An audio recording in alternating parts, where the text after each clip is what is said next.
This podcast is sponsored by Big Game Wrestling Club in North Liberty. The club is led by head coach Dylan Carew and is assisted by his brother Tyler Carew. He also includes additional coaches Tyler Clark, Jesse Whitmer, and Coach Tom Lippick. The club recently opened a new facility just outside of North Liberty, the Tom Lippick Wrestling Complex. Classes are held for beginners, youth, middle school, high school. All ages can come out to Big Game Wrestling Club and train. They have a sauna, full workout facility between cardio, weight training, MMA, Brazilian Jiu-Jitsu. They really got it all out there at Big Game. So if you want more information, you can search Big Game Wrestling Club on Facebook or at Big Game WR on Twitter and Instagram. You can also email Coach Carew at dcarew103@yahoo.com. This podcast is sponsored by Prime Movement. Prime Movement is for people who want to return to training after an injury, learn how to manage musculoskeletal issues while training, or who want to begin training but are not sure how to get started. They provide a whole systems approach to care. You can work one-on-one for an hour with their clinicians to determine an individualized treatment plan that will get to the root cause of your pain or dysfunction, and then apply principles of both physical therapy and strength conditioning to build a stronger system to keep your issues from returning. For a free consultation, follow the link in the show notes and get one scheduled today. Hey, is this heaven? No, it's Iowa. From high school to international wrestling, on the mat and beyond, this is the Potentially Dangerous podcast with the guys from IA Wrestle. If you're a fighter, you like a fight. If you're an American, you like a fight. If you're an Iowa Hawkeye, you know you're going to get a fight. Subscribe to our podcast on iTunes and all your podcast-friendly apps. And follow us on social media platforms at IA Wrestle. Time to strap it up and get to the show.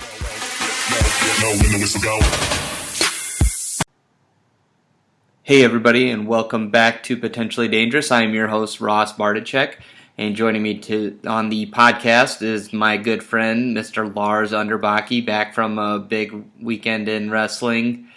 How you doing, man? I mean, you were grinding. Busy. It was a long weekend. It's that time of year.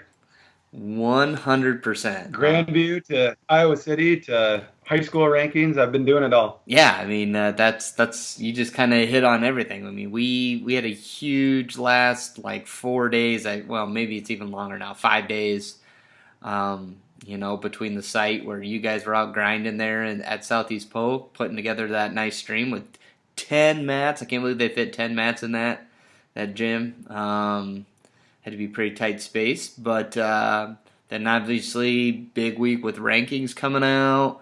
Probably got some more high school content coming down the pike, so we got a ton to recap, a ton to preview. So we're gonna let's just get right into it. Where do you have a spot you want to start with, or do you just want me to pick? You go ahead, man. All right, well, let's start names, because there were three really big duels, for a number of reasons. Mainly just it was opening weekend for a lot of duels, right? So Iowa State kicked things off at home. They had Bucknell, and there were a couple of this wasn't the biggest duel in terms of, a lot of things we were highlighting coming in, but there were some takeaways from this duel. Started at 125. Iowa State came away with the win.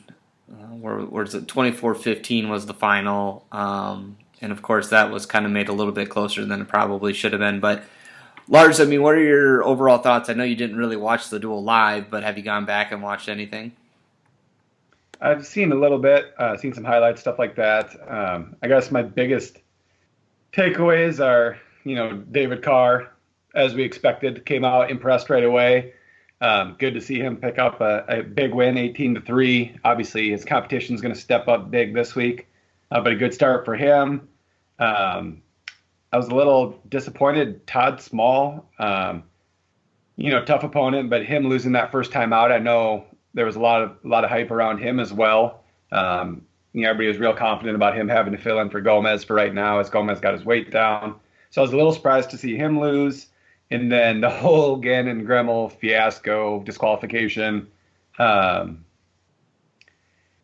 don't know if you watched it, but kind of some questionable calls of unsportsmanlike, things like that. Ended up getting disqualified, and that's a big deal. I believe the rule is he has to sit out this weekend then, right? Is that correct? I thought it was if it was a flagrant, and it wasn't ruled flagrant. His second. Oh, okay. So I think he's good to go. At least he's good to go. I'm taking that off Seton Hall Pirate, who, I mean, if there's anybody that's a stickler for the rules, it's Britt Malinsky. So he seems like he would know. I kind of listened to about half of Dresser's press conference today, and I didn't really. I might have missed it, but yeah, I think one of the bigger things was there's no Austin Gomez right now. We're gonna get into this Iowa State matchup. That's obviously one of the big highlight duels taking place, but Austin Gomez can't make 133 right now, so they got Todd Small in there, and his offense was virtually non-existent against Darren Miller, and he loses that match 3-1. This duel took place just before Iowa's duel versus Chattanooga took place, so I was kind of watching on Flow before the Iowa duel started. Obviously, I was in Carver covering that, and that was kind of my biggest takeaway. Obviously, Parker looked tough on top, as always.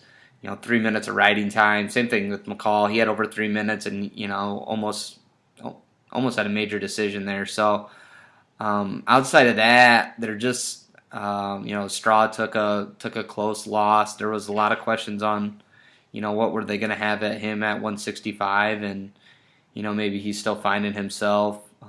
Joel Shapiro dropped a 4-0 match. I think he's going to have some growing pains. He's growing into that 197 weight probably. Did you go back and watch that one? And Phipps is a solid opponent. Phipps is good, yeah. Yeah. So no huge red flags for me there. I would have liked to seen him obviously get some points on the board. But tough opponent, yeah. Like I say, he's going to have some growing pains. He'll have some ups and downs, but I think Joel will end up being just fine. Yeah. So I mean, overall, I think the biggest takeaway is, what Iowa State, without Austin Gomez, they look like they're going to need something else. So Todd Small is kind of a, unless if he can find his offense, maybe he'll, give them something a little more. But David Carr stole the show, and he's going to highlight he's going to be the highlight of the team going forward. So, like I said, it wasn't a really big name value duel, but there were just those key takeaways. So that's kind of what I had from Iowa State. But there was, of course, another duel on Sunday that we were both in attendance for, that Tennessee-Chattanooga duel. We didn't do a podcast before this duel, but if we would have been talking about we have no idea what's going to happen at 33-41. And did you see this starting lineup? Did this duel kind of go out the way you thought it was going to go? This lineup? Not before Saturday. Before we saw Teasdale take the mat Saturday, I would have. I was thinking Teasdale 33, DeSanto 41. But then they send Teasdale and Wilkie up to Luther. We can get into that more too. But then you kind of looked at that and you're thinking, okay, this kind of seems to solve the riddle of what the lineup's going to be. Same, Happel was up there, so he's out of the picture. So really what it left was Glenn and DeSanto back in Iowa City. Same thing, Wilkie's wrestling. Okay, what's the solution there? Is Nelson Brands in the lineup? He ends up being in the lineup. So kind of interesting. I'm not sure how those decisions were made, why those guys were sent to Luther. Of course, the big thing on the weekend was Kevin Teasdale losing at Luther to Wartburg. So that was huge. I know even at Grandview Open, that was the talk of the tournament. Everybody was walking around, hey, did you see Teasdale lost? It was a big deal. Good for Paul Glenn. He's paid his dues. He's a senior now. He's been there. Came out a little sluggish, but he got it done. I thought DeSanto looked great at 41. Again, not the toughest opponent maybe, but he didn't seem like the size would be an issue. He had a huge gas tank as always, just was ready to roll. And then Nelson Brands all the way up at 84. I don't know if you were in the interview. said he weighed in, I believe it was 176 and a half. That keeps his dissension playing there for 174. He wrestles up against a quality opponent. So that's probably Tennessee Chattanooga's best guy and really controlled that match, fired off some good shots, and I thought he looked really good. Yeah, I think the story, Iowa blanks Tennessee Chattanooga 39-0. So, if you're just looking at the box score, you're going through this and you're like, nothing really looks too crazy. Especially with, you say Matthew Waddle, the guy Nelson Bransby, that's their best guy, but he wasn't even ranked. So it's kind of hard to just look at this on paper and know what happened in that duel. But, I think just kind of starting at the top, Spencer Lee, he blitzes out to, a fast start. And then we kind of saw what we saw a little bit last season where he fades. Do you take any concerns from that match that, Lee's looking like he's going to a major tech and then, Fabian Gutierrez kind of clawed his way back? Like I say, we've seen it before. I don't really know what's causing it, if it's a weight cut thing at the beginning of the year. He wrestles year round. It's not like he should be that far out of shape to me. My guess is there's something to do with weight. I heard rumors maybe he was a little sick. I really don't know that. It's a little concerning to me. The most concerning part was he got cradled at the end. It looked like he was in trouble. He was able to basically stop it with one arm posted, able to not get rolled through. But, there's some concern there. But at the same time, we know Spencer Lee's a gamer. We know, by the end of the year, he's going to have himself in shape. He's going to have cut under control. He'll be ready to roll. Yeah, I think you're right. I just kind of wanted to make sure that I didn't want to influence your opinion there. But I think the first weigh-in affected a lot of guys on the team. That was what Tom Brand said in his press conference about Paul Glynn. He's probably feeling that a little bit, and he gave up 3 first-period takedowns and still came out on top. You already mentioned Nelson weighed in 2.5 pounds, over 174, so he can still descend down. At DeSantos, same situation. He weighed in just over 133, wrestled up. The other kind of interesting moment was Marinelli only won 9-4 over Drew Nicholson, and I feel like the story there was Marinelli really wanted to turn his guy and pin him, but, he could have taken him down 15 times in that match if he wanted to. So I think it'll be a little bit interesting to see what's Marinelli's game plan this season, because I know last year he was really, he wants to pin people. He loves that 3-quarter Nelson. He's really mean with that wrench, but he's unstoppable on his feet. So I think that'll be kind of interesting to see how he balances being the guy that turns and pins people, or just take him down and just brutalize him that way. Yeah, and Coach Brand's kind of mentioned that in his press conference. We know he's good on top, but he's got to do it. To me, if he takes him down a couple more times, maybe gets that major secured, and then proceeds to ride him and try to turn him, I feel a lot better about the match. Try to get that major first is my line of thought. I don't blame him for doing it. He was never in doubt that he was going to lose, anything like that. The duel was already in control. It's not like the team needed the extra point. But at the same time, it's something you got to think about building on for the rest of the year. You can't, not that he coasted, but you can't just keep this one close and then expect when the opponent gets better and better and better to be able to then, go out and dominate even more. Well, you got to start that now. You got to get in that habit, to me, and start scoring those points right away.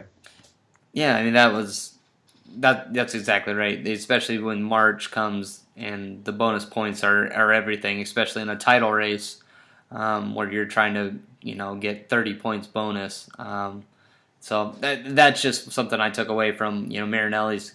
Kind of like Thomas Gilman would never pin a guy, but he would always beat him by tech fall. I feel like Marinelli's that same mold. Marinelli's probably a little bit better pinner, but I just kind of feel like they're a little bit similar in that, how they take guys out. Another guy that looked phenomenal in his return was Mike Kemmer, scored a tech fall. What do you know the final score? I have it on the score sheet as 20-0, but Brands was saying 21-0. What do you remember the final score? I feel like there's debate over what it actually was. I think it was 20. I think that's right. To get the 4 back, and then he got the riding time and stuff at the end as well. Because the match didn't go all the way through, did it? Because you have to wrestle to No. completion to get the riding time point. So that's why I was like, I thought it was 20-0. But I don't know. Brand said 21-0 in the press conference, and that's when I started. When Brand says something, I start doubting myself. Yeah, I don't know, but yeah, he looked phenomenal. He looked big. A couple people around me that hadn't really seen him all were commenting on it. Everybody thought he looked great, size-wise as well. So I think everybody's pretty excited about Kemmer being back at this point. You could just feel the energy in the crowd a little bit when "Who Let the Dogs Out" came on the speakers there, and everybody was pretty pumped up that he was back. Yeah, that was pretty amazing. We talked about Nelson wrestling Waddle. He looks slick on his feet, man. I think he's going to be pretty tough. That'll be interesting to see how this 184 evolves. Warner, I don't know. Warner looks about the same, right? I mean, he can wrestle with the best of them, but he can also have some of these weird matches where he only won 5-4, but I don't think there's any concern. He looked like he was in control. Yeah, I think it's a consistency thing. You know what I mean? Like, you can't wrestle down to your opponent. He can go wrestle the number 1 kid in the country 5-4. So when you wrestle a kid from Chattanooga who's not ranked, it shouldn't be 5-4. It should be 15-4. You got to still have that mindset of going out wrestling your absolute best every time. And it almost felt like he wasn't pushing that pace. He was just kind of coasting, knowing that he was controlled, knowing that he was going to win. And I think he's just got to consistently give that same effort time after time, and he's going to build leads, and he's going to dominate these guys. And that's where he needs to get to, is just every time out. You sound like that sounds like a quote, or the same sentiment Tom Brands would say, like in a press conference, like exactly like wrestling down. You got to go out there and get that sounds pretty textbook coach right there. Cassiope comes out, gets his fall. He says he's coming for the pin record debut match. He's going for it, man. He's after it. I think he might do it.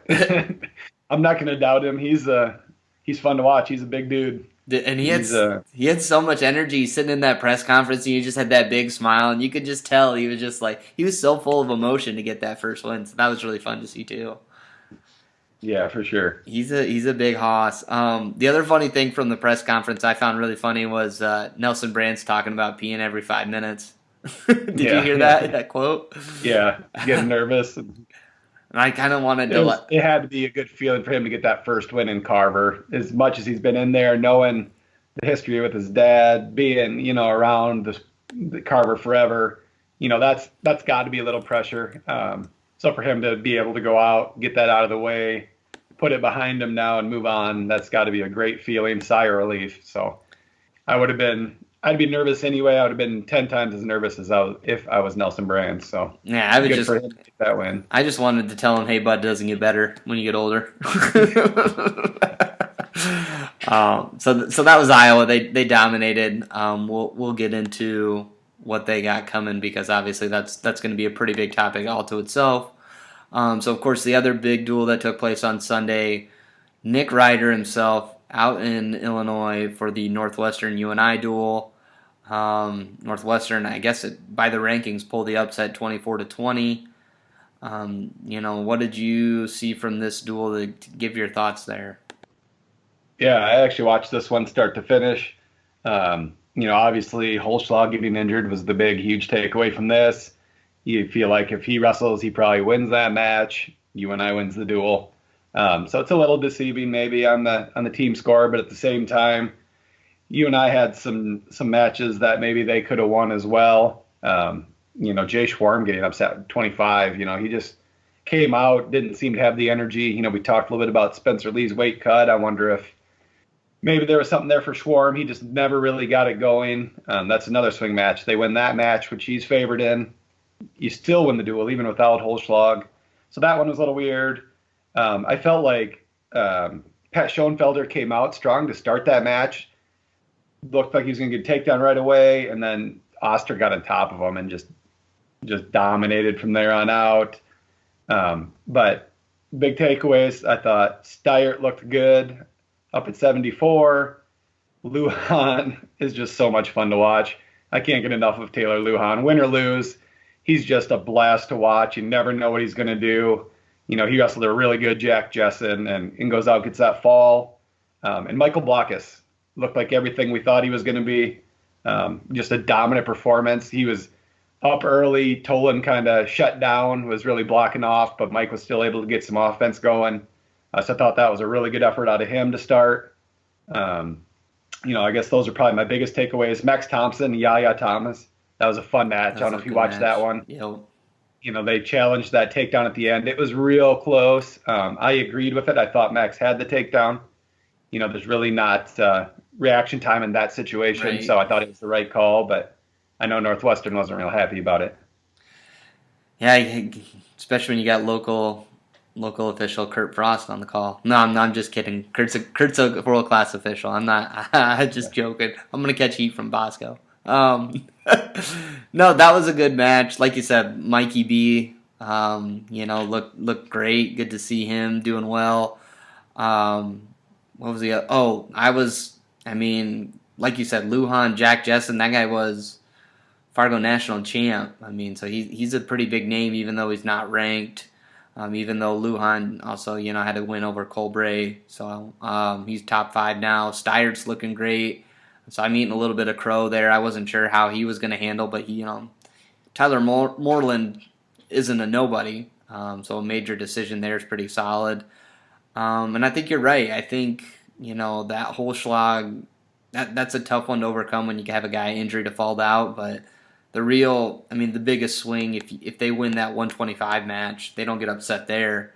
They still win the duel. So that's kind of really the big swing match that went against them to lose that match. But UNI, they're going to have to bounce back. They got a real tough opponent coming up this weekend too.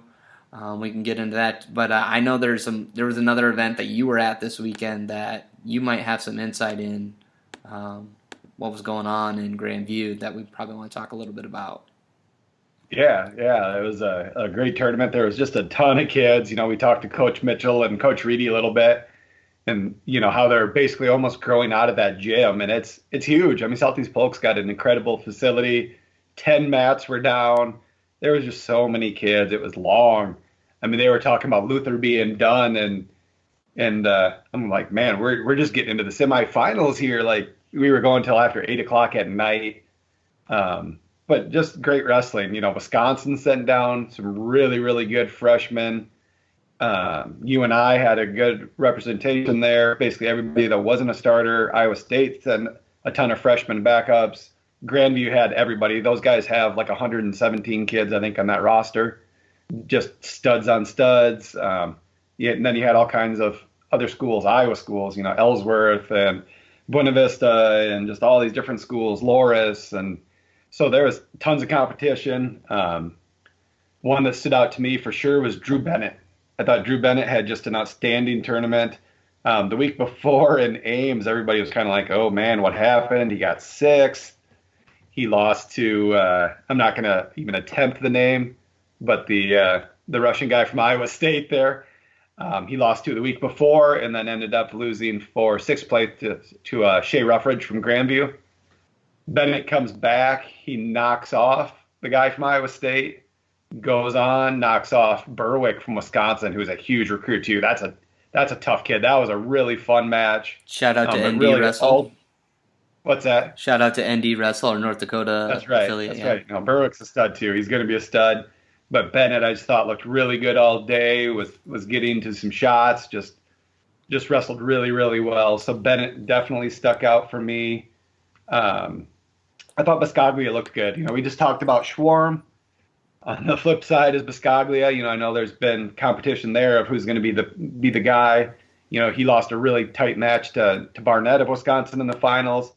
But again, that's a huge, huge recruit too. Barnett's going to be in that mix for years to come. And it was a good match. Biscaglia is going to be right there with them. So I still think 25s could be a little bit up in the air for UNI as well. Trying to think here. Axmere looked good for Iowa. He came away with the title. Abe Assad and Parker Kekison from UNI at 84. They had a great semifinal. I hadn't really seen a lot of Kekison before this tournament. I came away really impressed. Really, really good on his feet. Just a tough, hard-nosed kid. He lost a one-point match to Assad, but these two are both going to be a lot of fun to watch. I look for both of them to make huge waves. Our boy Evan Hansen, 97, was a great bracket. You know, you had Guy Petrone, you had Tyrell Gordon, Tyree Sutton, Evan Hansen, and all Hansen does is win, man. This guy just keeps on trucking along. He's a senior. He's been around a while. Evan's still really good. You know, somebody asked me when he was wrestling Tyrell Gordon, he kind of handled Gordon. People are like, well, how good is he? And I said the same thing. I told people Tyrell Gordon, in my mind, is going to be an All-American at UNI. And Evan Hansen tore through him pretty easy. So it just always makes me wonder what Evan Hansen could have done at the D1 level. We'll never know that, but this guy's the real deal. And then another one stood out, Boone McDermott at heavyweight, the former Dubuque Wallert, went the JUCO route. He looked really good. Not top competition. There was a couple good guys there, but he was just tossing dudes on their head all day. He's gotten huge. I don't know if you've seen Boone for a while. He's just as muscular as he was in high school, but he has to be 40 pounds heavier and just ripped. I know he's looking, or has some D1 schools looking at him, so that's exciting. I'm interested to see where he ends up. You know, those are kind of my main thoughts from the main tournament, but then you also had the fresh soft division. Broderson tore through it. Aiden Reeves and Gallhofer met in the finals at 25. That was one of the better matches the entire day. Kind of back and forth, and Gallhofer from UNI came out on top of that one. So some fun matches down there as well. But just great wrestling all over. Tons of mats. Hard to catch it all, but no matter where you looked, you saw all kinds of fun. Yeah, and you know, I kind of want to go back a couple things. Like you talk about Parker Kekson and Abe Assad, that match, and you know what really opened my eyes. I knew Parker was pretty good. We saw him compete on the junior level this summer, and you know he was challenging for a world team spot and national team spot. And what really opened my eyes is what he was able to do to Broderson at Nichols Open. I mean, I was like, okay, I thought this guy was a 74-pounder, so I was like, oh, he's going to 84. I'm not quite sure how he'll handle that weight bump, but I mean, he looked pretty good against Broderson, and then he, you know, has this close match with Abe Assad, who's all world. I mean, this guy's a cadet world medalist, so obviously he's all world. It's a great match with him. Kind of surprising Assad lost that match to Kendrick Jones in the finals there. Who else was I going to talk about? Loris kind of, you know, took a couple weights. They won 157. Brandon Murray, returning All-American, and Travis Willers was JUCO runner-up, I think, for Iowa Central last year, transferring into Loris. Zane Mulder, Logan Schumacher, Isaac Judge, those are all really good guys at Iowa State. I mean, they're multiple state champions. So Loris performing really well. I think, you know, that just kind of speaks to how tough they are to have two open champs at a tournament like this. Those were kind of the things that I saw from the tournament that you haven't already hit on. But great, looks like a great tournament, man. Yeah, there was a ton of good wrestling. Sorry, I get a little long-winded. I talked a lot there, but it was exciting. It was a great day of wrestling, and just a great event. You know, Southeast Polk knows how to run an event. Grandview knows how to run a great event. So it's always a good one. No, man, it looked like a phenomenal event. So, and like you said, you guys were, I don't even know what time I texted you guys. I was like, do I need to post final results? And it was like, yeah, we're tearing down, and it was like 9:30. So like, I mean, you guys were just wrapping up. That's just nuts for an open tournament. 10 mats going. So no, it's pretty cool. We can obviously just kind of hit on the Luther Open since you weren't watching it. You were busy, but there were some things going on there. You already talked about the big one. Gavin Teasdale goes down. and Christian Rumpf of Wartburg. And from what I understand is he was a 49-pounder last year. He's an Indiana prep. Pretty tough kid out of high school that just went the D3 route. So, I mean, I don't mean any disrespect to D3, but that's kind of what I mean by he went the D3 route when he probably could have had some D1 offers, could have went D1 if other things were going, different wherever he wanted to do with his career. But so that But then turns around and loses in the finals too. to Foley, Makes you wonder a little bit as well. So I mean that's going to be the big conversation is what the heck's going on at 33 in Iowa. What was the other? Oh, did you see that Carter Happel Brock Rathbun scramble? That one was bananas. Yeah, I did. Rathbun was up 8-4. Right, and he's got Happel like on his back. Happel's bridging out, and then gets back to his base, and I don't even know how to explain it, but Happel came around and managed to stick Rathbun there after, just looking like he was dead to rights. Then Happel comes through and wins the tournament. So that was pretty big. Were there any other big results out of that tournament? Obviously, Wilkie ran through it, which was expected. But I thought it was really nice. I thought Cashman had a really, really good tournament. There was a couple of pretty decent kids down there at 25, and he just ran through everybody. Majored Kiner in the finals, which is a nice win. So I think people were wondering with Spencer Lee's probably going to miss a few duels this year, going overseas, doing some freestyle, things like that. I think this probably had to help ease minds of some Iowa fans there a little bit as far as how good he can be. And then Maiman and Baumler, I thought was going to be a really fun match at 97. Taylor Maiman of Co. went out, pretty much dominated that match. And again, that was a pretty decent bracket. Connor Corbin from Iowa got fourth. So I thought Maiman had a really good tournament for Co., which was huge. Yeah, Co's the other thing that kind of stood out to me a little bit was Aaron Costello losing in the finals was a bit of a surprise. I know we've talked about Aaron a lot. Hard to score on, real tough kid. Gave up 9 points and lost to the Luther heavyweight. So, I don't know a whole lot about that guy, but that was definitely a little bit of a surprise that Costello lost in the finals.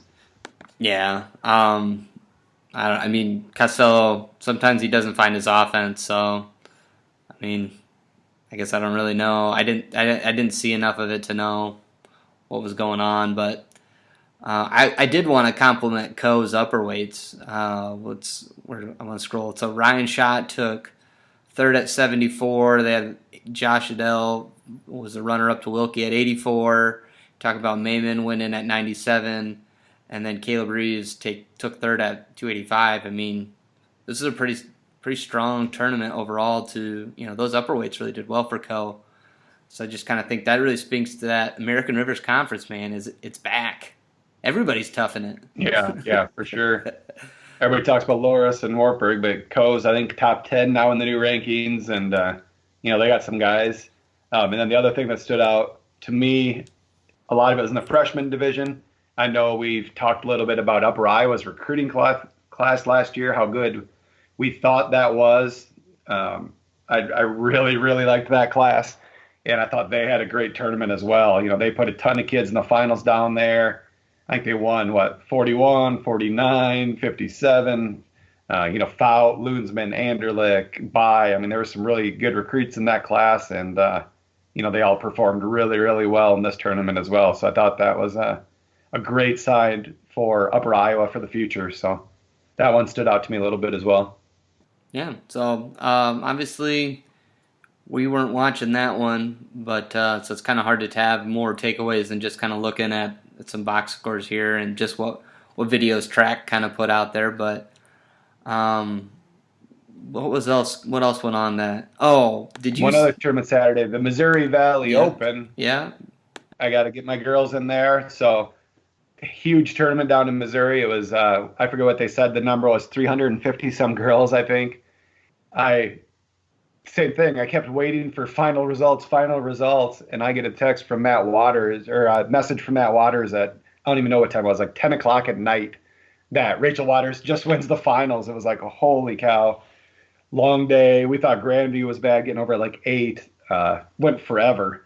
But Felicity Taylor dominates her way through at 116. For McHenry, Rachel Waters wins her bracket. So 2 Iowa girls out there everybody knows all about, doing a ton of work.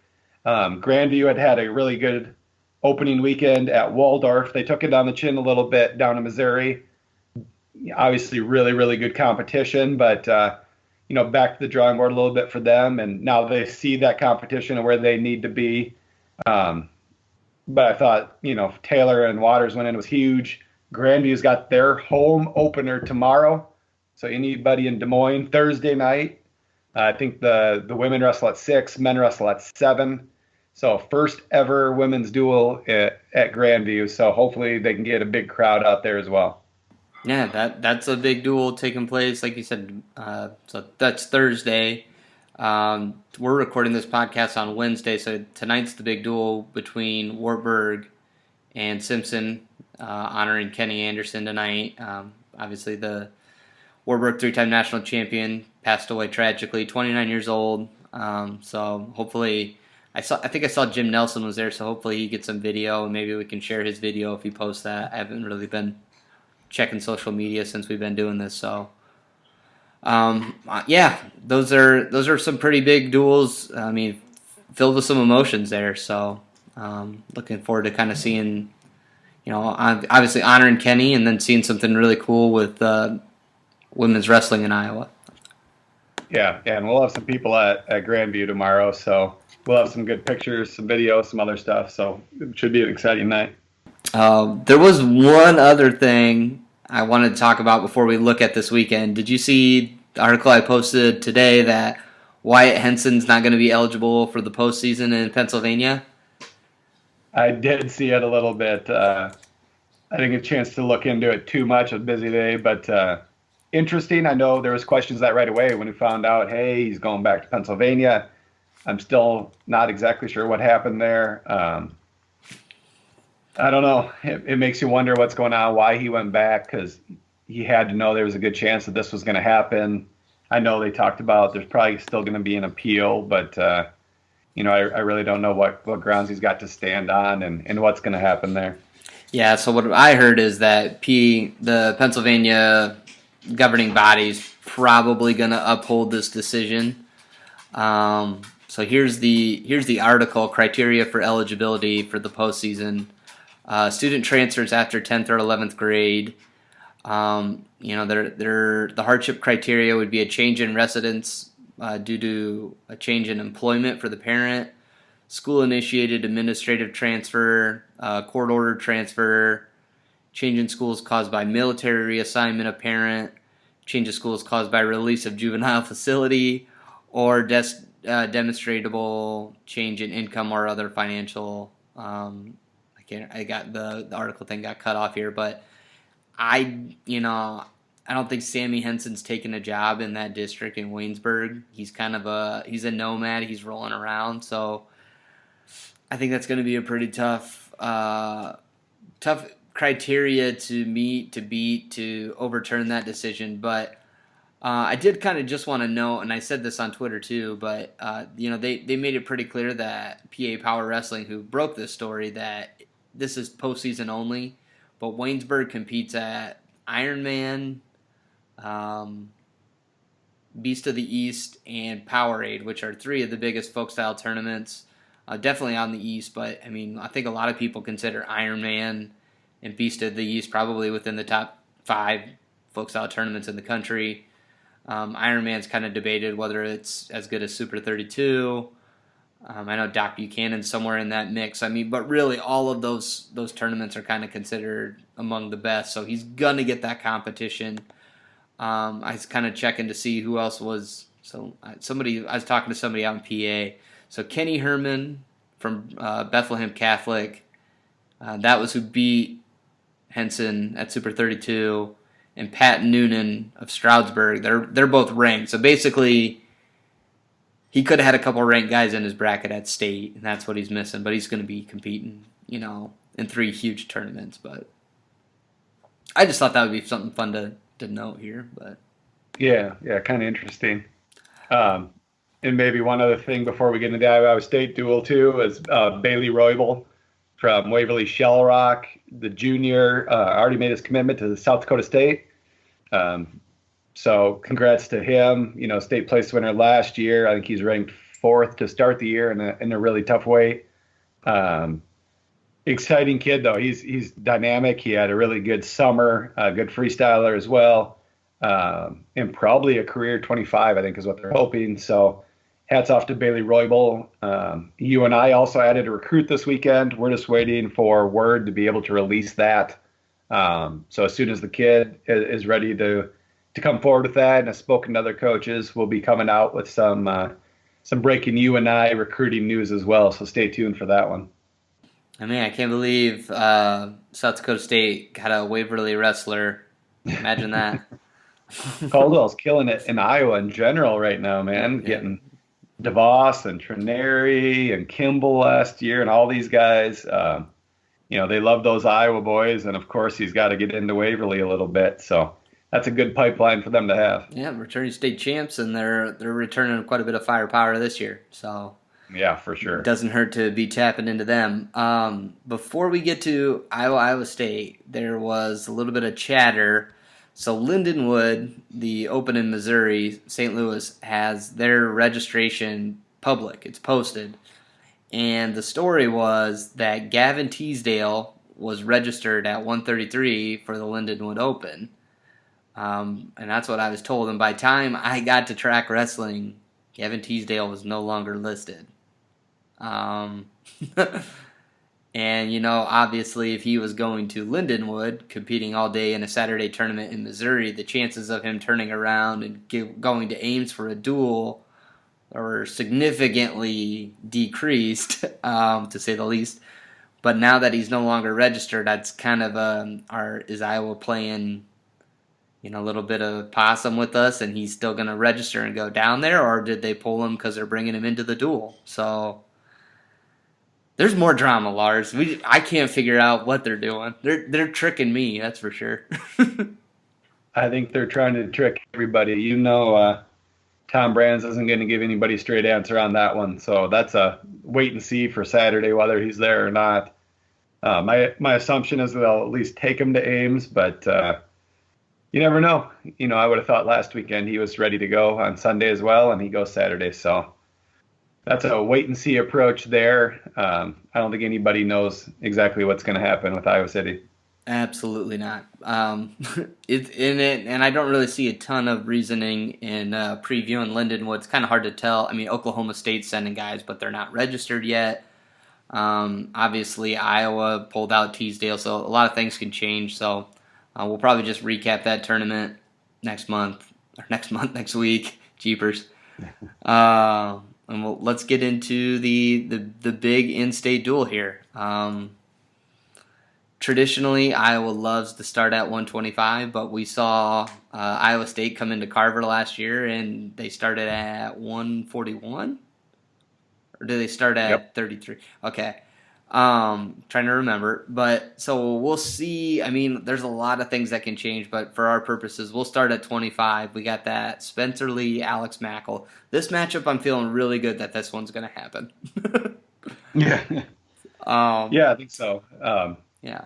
And, I think Spencer Lee wins, but I'm interested to see, we talked a little bit about Lee, whether it was weight cut, what it was last weekend.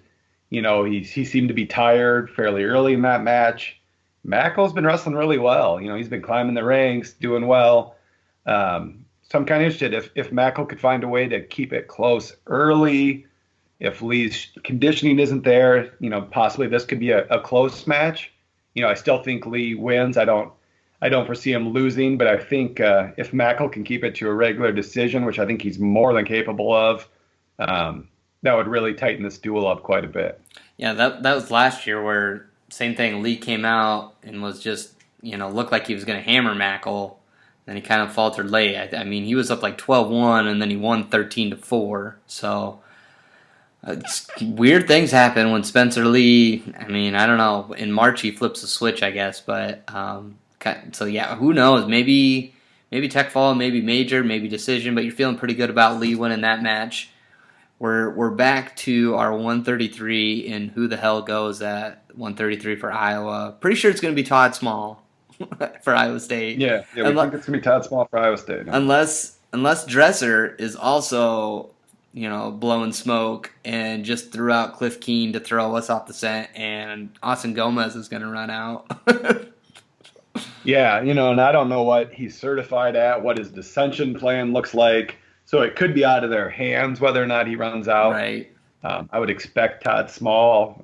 Obviously, we don't know who to expect for Iowa. And like we just talked about Small's performance last week, I don't know. It didn't give me any confidence in him, that's for sure. We know he's very capable. I wouldn't say he's out of this match. I think it's somewhat of a toss-up no matter what. I would have probably favored Teasdale after him losing to Rumpf last weekend. That makes you question him a little bit. So, to me, this is kind of a little bit of a swing match that, Iowa State's got to find a way to win. Yeah, I think you favor the Hawkeye, all three of them, DeSanto, Teasdale, Glenn. All three of those guys are national qualifiers. Obviously, DeSanto's got the high ceiling, but Small can definitely keep it close. He's probably he'd make it a match with Teasdale or Glenn, like you said. So I still favor Iowa probably in that match. WrestleStat gives it to Todd Small there. That's kind of interesting, but I guess they wrestled last year, maybe 2018 they wrestled, so that's why. Todd Small won that 7-3. What do you think then? 141, is this where we see DeSanto Gomez? That's my thought exactly. I was kind of interested to see if possibly Iowa State wouldn't go Gomez here after last year. There was the fireworks. Gomez puts him on his back at the end. Fall would have won it for Iowa State. I don't know. It's not like DeSanto's a huge 41-pounder either. He's still been weighing in down. So if Gomez can be at 41, can still feel good, have his energy, I don't know. To me, I think you maybe take that chance with Gomez if he's ready to go. I think DeSanto would be favored over Ian Parker. Parker's tough. It could be a decent match, but Gomez gives you a chance to win if he's in shape and ready to roll. So I'll be interested to see what happens here, but I'd be pretty excited if Gomez came walking out there in Hilton on Sunday. And that's kind of what's interesting. But then if Iowa rolls with DeSanto, obviously if Chattanooga's any indication, they're going to weigh him in. They're going to weigh DeSanto in at 134. So he's Gomez is probably going to come in right around 41 if his descent plan, if he doesn't have to be down to 33 until Cliff Keen, he might have a little bit of a weight advantage on DeSanto there. I was just kind of going back to look at that. Carter Happel is not registered for Lindenwood right now, so I guess he could be an option too at 41. Max Murin wrestled one match at the Luther Open and defaulted out. Ian Parker's pretty tough on top, even if he goes, so that'll be interesting if it's Parker DeSanto. Tom Brand's talked about if Gomez is going to win a national title at 33, he's got to be able to get out from bottom on Seth Gross. I mean, Ian Parker's not a world beater on top, but he's definitely somebody that give you a good feel. So that'll be just a lot of interesting dynamics can happen there at 33-41. Just all the combinations are kind of really intriguing. Moving into that 149 bout, do you have any thoughts on the mystery bag that is Jarrett Deegan versus Pat Lugo? It's just a weird matchup, style-wise, body type-wise, everything else. They're both highly ranked, capable guys. I think I favor Deegan slightly. I think it's a really fun matchup. I just think, Deegan's mat wrestling probably comes out as, puts him ahead a little bit. But, it's a match I know both schools are going to try to plan on getting. And it's something that, again, I think Iowa's slightly favored in this duel. So Iowa State's got to have it. I think Deegan's got to win this match. Yeah, and it was kind of funny when I watched Jake Torque went to Iowa State's media day, and they talked about his match, and he's always like, yeah, I get behind early, but what's new? Like that's just like Deegan's MO is like, yeah, I get behind, but I find a way to dig myself out of a hole. Imagine how good he would be if he just came out and scored first. Just firing right away. Yeah. But the real fireworks. I mean, I think we're both on the same page with 149. So the real fireworks is 157, where you got the number 2 guy in the nation, Caleb Young, versus national title contender, moving up the ranks, David Carr. What do you think is going to happen at 57? Explosiveness. I don't know, man. This is I can't even decide which way I think this is going to go.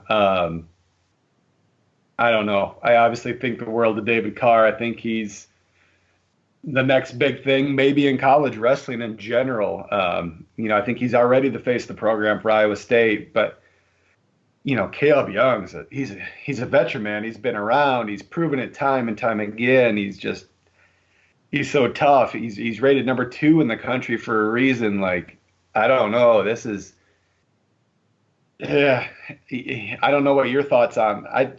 I think I tend to lean. I think I would pick David Carr. I really do.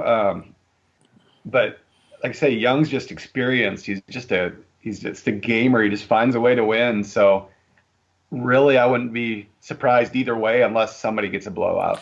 I know it's so hard. Like I'm trying to write my preview for the duel, and one of the things that I've noticed, David Carr's technique, especially for somebody his age, I mean, it was the same way last year, but his technique for his age is kind of phenomenal, and that's what sets him apart. He's so smooth.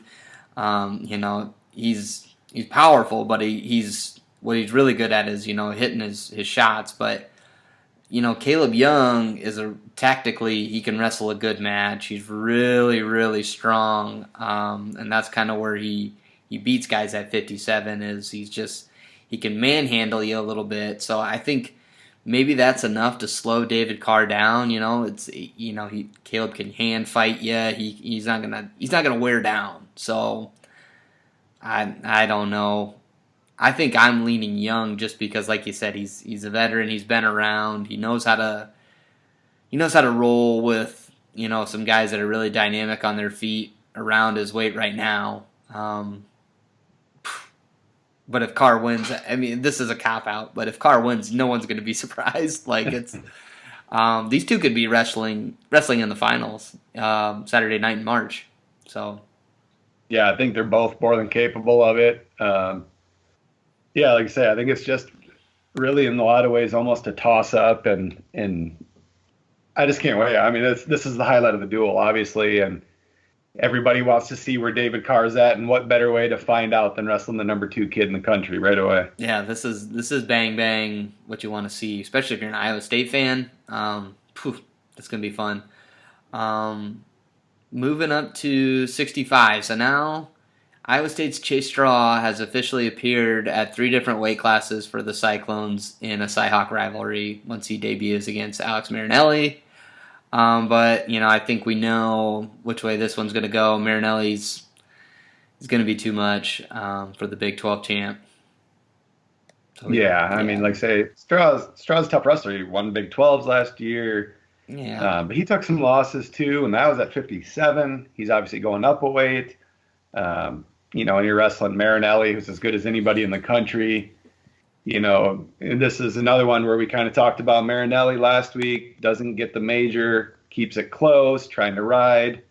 I think this is one where I was looking at and thinking we got to have bonus points here, put this one away. So it'll be kind of interesting to see that strategy of does Marinelli come out, try to really build a lead? Is Straw able to keep it close?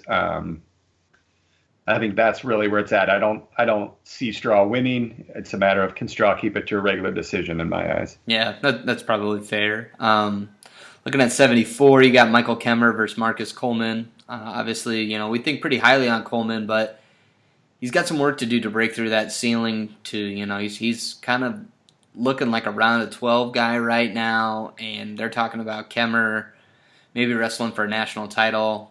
Might be another situation where we got a guy, where an Iowa guy probably just going to overwhelm Iowa State.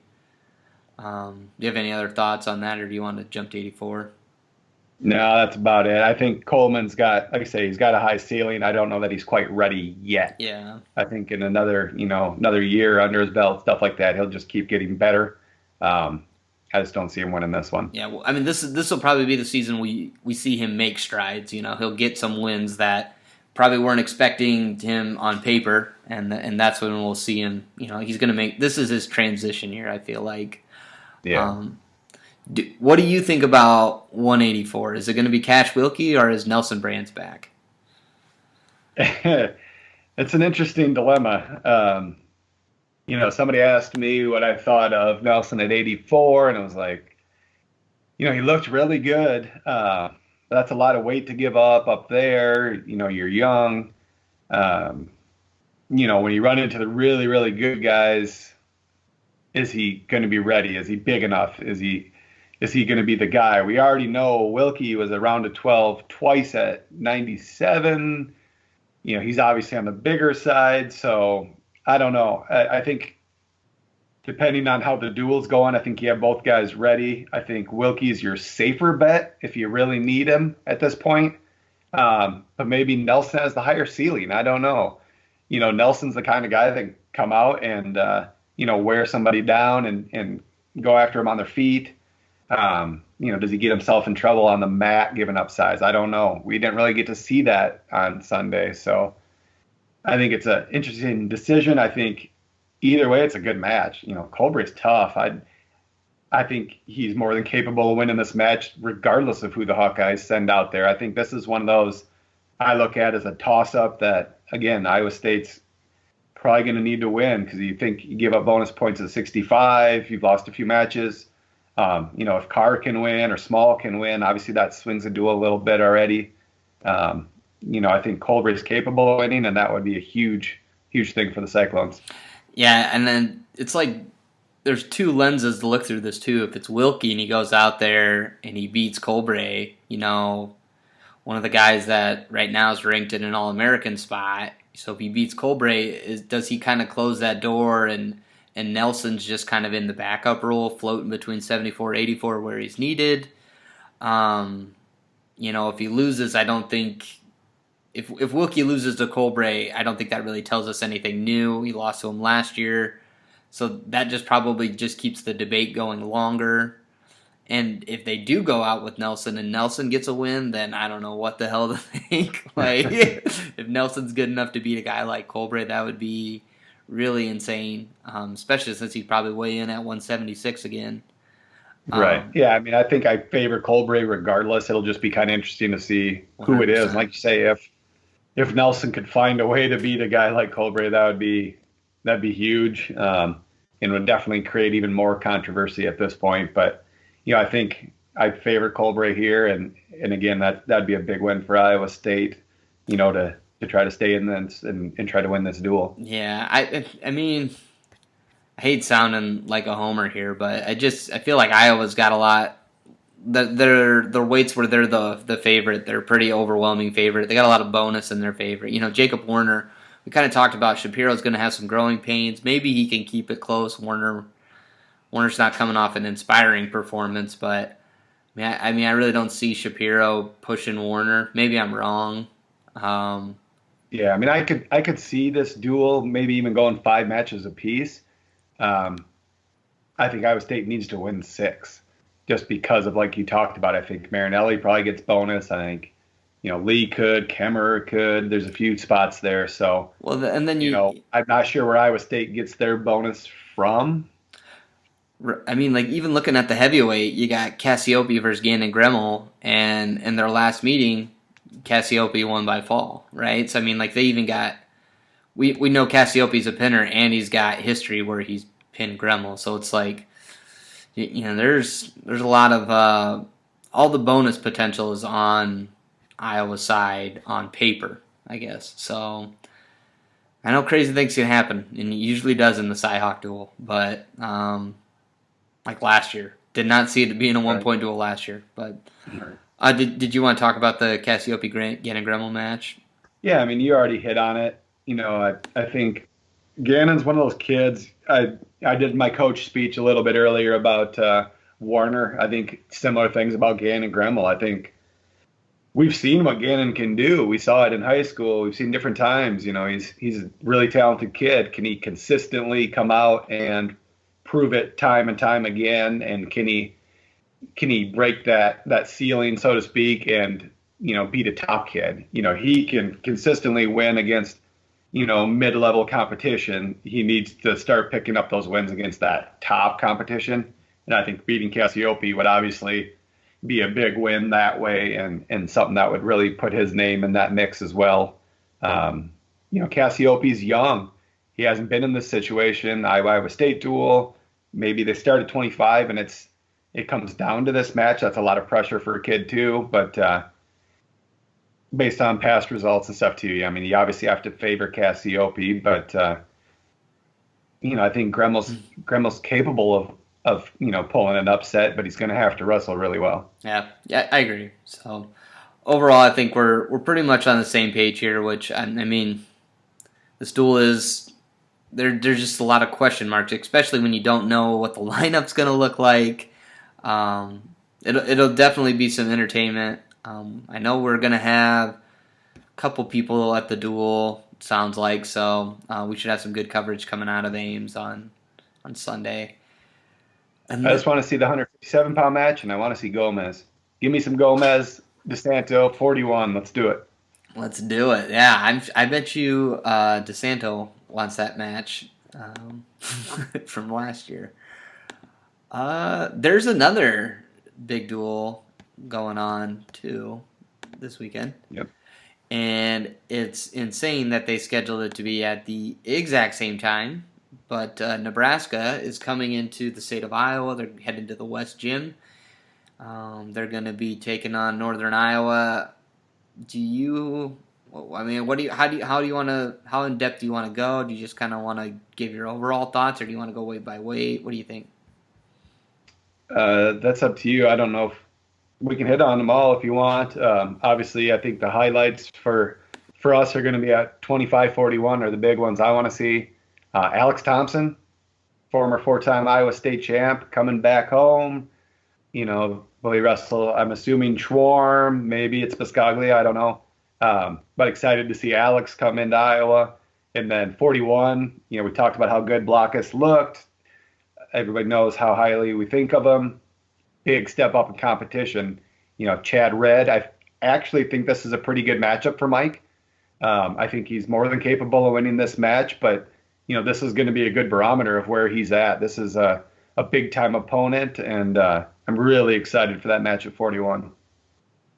I think just looking on paper, the big swing matches are what can Mikey Blockhus do against Chad Red, your circle in 74, Bryce Dyer, Mikey Labriola, and then Lujan Taylor Benz are like the three.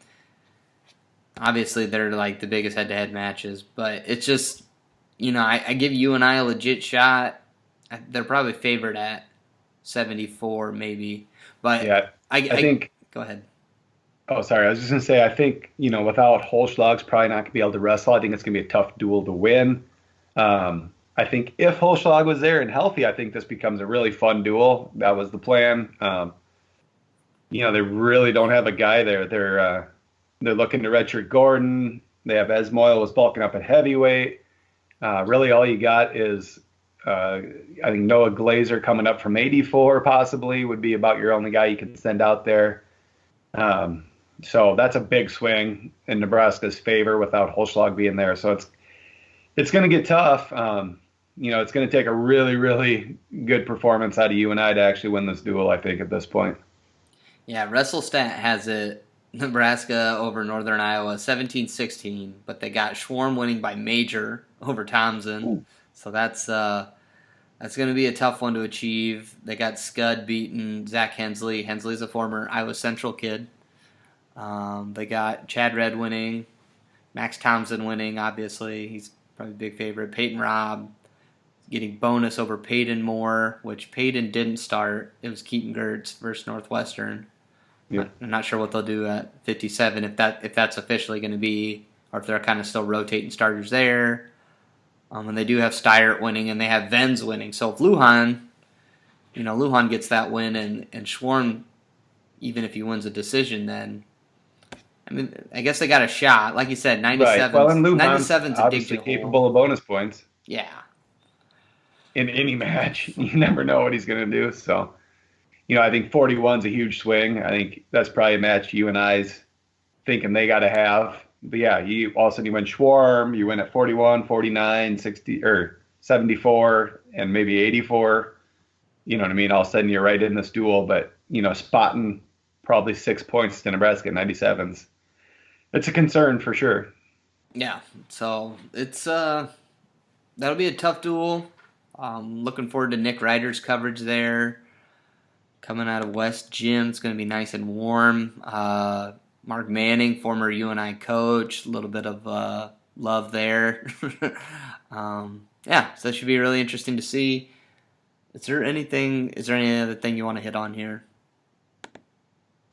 I don't think so. That's a lot of content in college. We hit on quite a bit of different stuff. So I think, just an exciting weekend coming up. Iowa State's been wrestling well. I wish Gomez was at 33. I think it would just make this duel that much better. But, there's going to be some interesting matches. I think UNI Nebraska could get interesting like we just talked about. So I'm just happy to be able to sit here and watch it on Sunday. Yeah, that's going to be, real entertaining, especially, it's going to be a little bit difficult to have both streams going on Flow, to have UNI and Iowa, and we'll probably all be fighting for it anyway, but I'm definitely looking forward to it. I don't know, I guess that's all I got. We'll be back next week. We're obviously going to talk a little bit about these preseason rankings we put out. Lars did 2A. He's going to give some thoughts on that. We're planning on doing a podcast with Eric talking about 1A and Tony talking about 3A. So look forward to some of that content coming for you high school junkies that want to hear about the justification for the rankings. Other than that, man, that's what I got. So I'm going to do the sign off. I'm Ross Bcheck on Twitter. And that's Mr. Lars IA, or no Mr., but at Lars IA Wrestle. You can find him on Twitter. Man, we'll be bringing content all season, so just check us out. Thanks everybody for listening.